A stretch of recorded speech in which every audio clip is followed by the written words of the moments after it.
तमिलनाडु में होने वाला विधानसभा चुनाव एआईएडीएमके के लिए बहुत अहम है। 5 साल तक विपक्ष में रहने के बाद पार्टी तमिलनाडु में अपनी सत्ता फिर से कायम करने के लिए पूरी तरह से तैयार है। एक जोश भरे राजनीतिक माहौल में एआईएडीएमके के महासचिव 71 साल के एडप्पादी के पलानीस्वामी ने अपना जनसंपर्क अभियान मक्कलाई कापम तमिलगाथई मीटपोम शुरू किया है। इस अभियान के जरिए उनका मकसद डीएमके को निशाना बनाते हुए और अपनी पुरानी सहयोगी बीजेपी के साथ फिर से हाथ मिलाकर पार्टी को सत्ता में वापस लाना है। 2019 के बाद से राज्य में हुए सभी चुनाव हारने के बाद पलानीस्वामी 54 साल पुरानी इस पार्टी को फिर से सत्ता में लाने की कोशिश कर रहे हैं। पलानीस्वामी एआईएडीएमके के निर्विवादित नेता के तौर पर उभरे हैं, जो एमजीआर द्वारा स्थापित इस पार्टी को मजबूत कर सकता है। इस पार्टी को समाज के सभी वर्गों का समर्थन हासिल है और बूथ स्तर पर इसका संगठन भी काफी मजबूत है। चुनाव के दौरान किए गए वादे पार्टी को वोट जुटाने में मदद कर सकते हैं। इसमें 10,000 रुपए की एक मुश्त आर्थिक सहायता और जयललिता की विरासत का जिक्र शामिल है।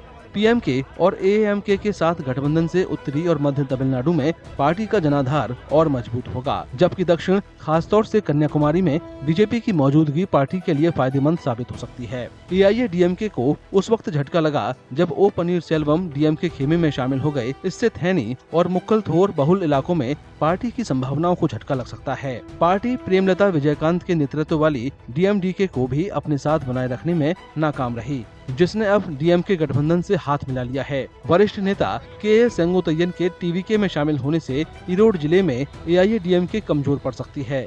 ये जिला पश्चिमी तमिलनाडु में पार्टी के पारंपरिक कोंगू गढ़ का हिस्सा है। इस बीच एनडीए गठबंधन डीएमके के सामने एआईएडीएमके की चुनौती को और मजबूत कर रहा है, जिसमें पलानीस्वामी का नेतृत्व पार्टी के लिए वोट आकर्षित करने में मदद कर रहा है।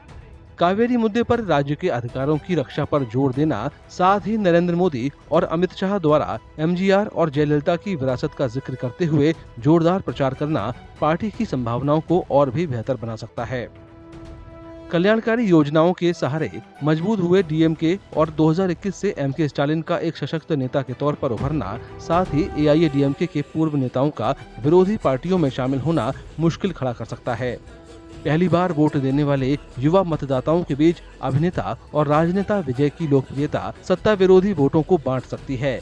वहीं सीमान की एनटीके और वीके शशिकला कुछ खास इलाकों में एनडीए के वोटों में सेंध लगा सकती है।